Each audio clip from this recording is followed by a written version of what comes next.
My work and these installations aren't literally landscapes, but they consider the landscape and primarily the natural forces that alter it over thousands of years, generally slowly, sometimes cataclysmically. I like the combination of fabricated steel and powdered clay. The steel is rigid and stable, and the geometric forms all are in contrast to the powdered clay, which is very, very ephemeral, impermanent. I think that could be perhaps suggestive of the conflict between the natural world and contemporary civilization. That may be a stretch, but I think there's a link.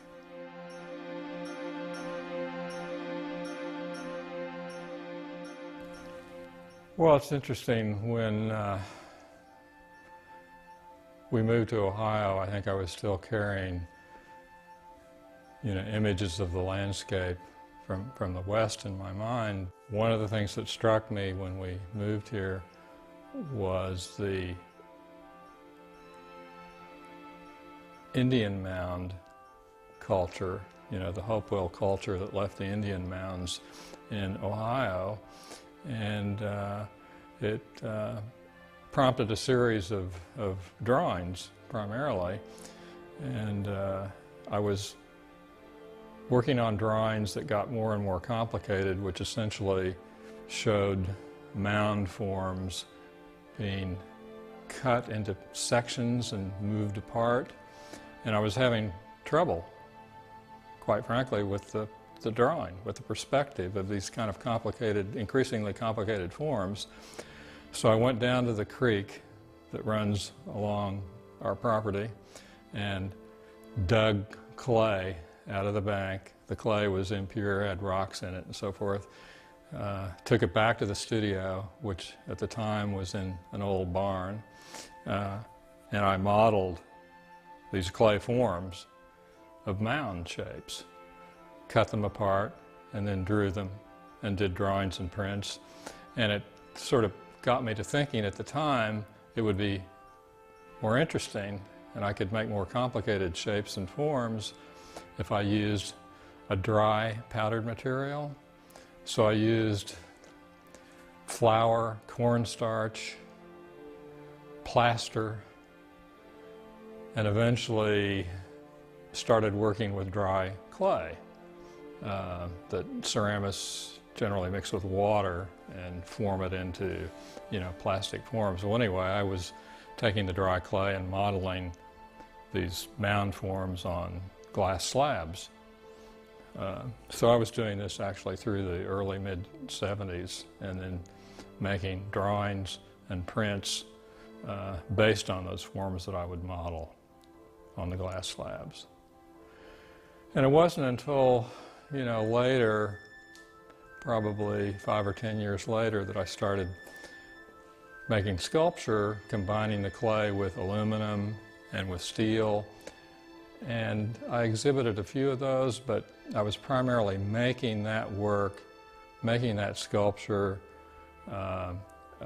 to make drawings and prints from. And then increasingly became more and more interested in the sculpture as sculpture.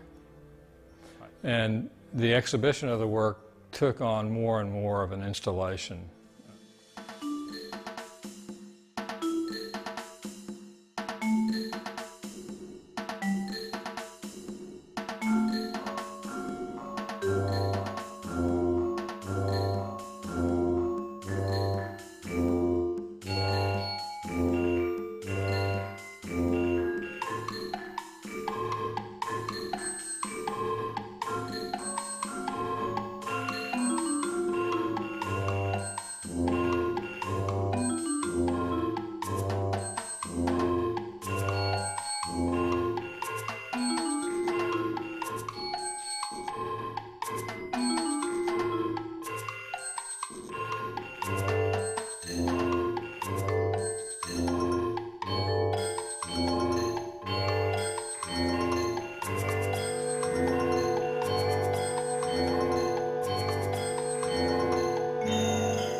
obviously people, when they look at my work, I think are going to, I would think they would connect it to the landscape, but it definitely goes beyond landscape and is suggestive of things that happen to the earth, sometimes, you know, very slowly over thousands of years, sometimes dramatically, cataclysmically.